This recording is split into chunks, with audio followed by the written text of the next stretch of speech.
ఓం నమో భగవతే వాసుదేవాయ. ఆత్మబంధువులందరికీ నమస్కారం. 403వ నామం ధర్మ. సకల జీవరాశుల్ని ధరించిన పరమాత్ముణ్ణి సకల ధర్మాల చేత ఆరాధింపదగిన స్వామిని ధర్మ అన్నారని శంకరాచార్యులు వారు చెప్పారు. ఈ ధర్మము అనేది ఎక్కడ కనపడుతుంది అంటే, పరిపూర్ణంగా ఎక్కడ కనపడుతుంది అంటే రామావతారంలో కనపడుతుంది.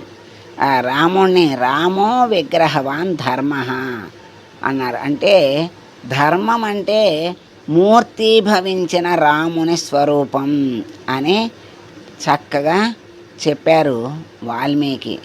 అలా మరి ధర్మ అంటే సకల ధర్మాలను ఆయన ఆచరించినటువంటి పరిపూర్ణమైనటువంటి స్వామి రామావతారంలో. అట్లా అందుకని మూర్తీభవించిన ధర్మస్వరూపుడు గనక ధర్మ అన్నారని చెప్పారు. పరాశర భట్టరు సత్యసంధులు ఇద్దరు కూడా శంకరుల వ్యాఖ్యనే అనుసరించారు. మరి ఇద్దరు కూడా ఆయన యొక్క అభిమతాన్ని, ఆయన చెప్పిన దాన్ని వీళ్ళు కూడా అనుమతించారు. ఇంకా వీళ్ళు వేరే అభిప్రాయం చెప్పలేదు. ఓం ధర్మాయ నమః అని స్వామిని కొనియాడుతూ ఉన్నారు. ఇంకా ధర్మ అంటే ధర్మం అంతర్యామి చేత, అంటే అంతటా నిండి ఉన్న స్వామి చేత ప్రకృతి యందు స్థాపింపబడింది. అంటే ప్రకృతిలో దేని ధర్మం దానికి ఉంటుంది. చరాచరాలన్నిటికీ కూడా ఒక ధర్మం అని ఉంది. జీవులకి ఉన్నటువంటి ధర్మాలను జీవులు ఆచరించవచ్చు, ఆచరించకపోవచ్చు.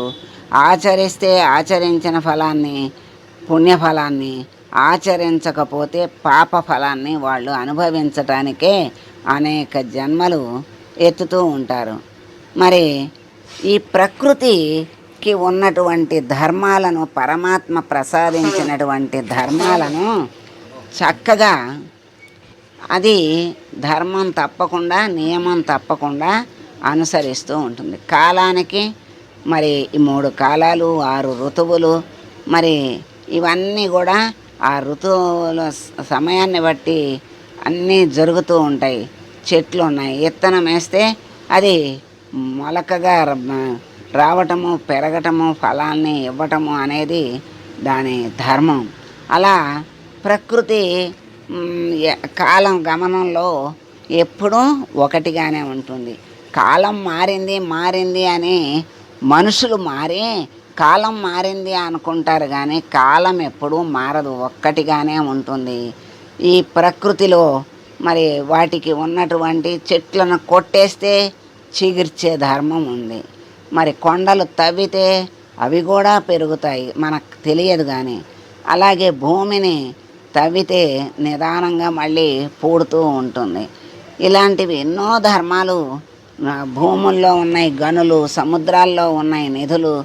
మరి మనకి పనికి వచ్చేటువంటి, జీవుడికి పనికి వచ్చేటువంటి పదార్థాలన్నీ ఈ ప్రకృతిలోనే భగవంతుడు ప్రసాదించాడు.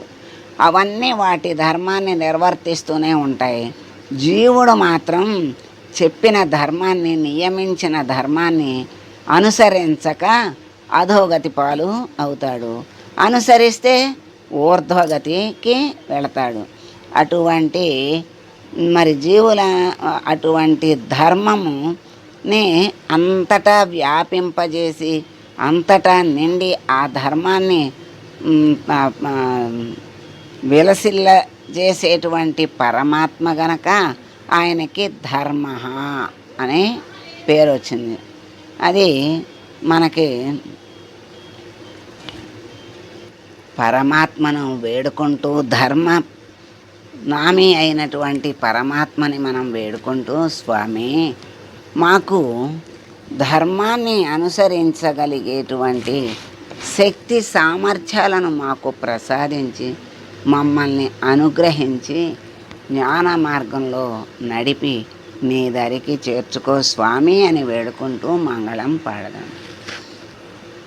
మంగళం కౌసలేంద్రాయ మహనీయ గుణాత్మనే సర్వలోక శరణ్యాయ సాధురూపాయ మంగళం.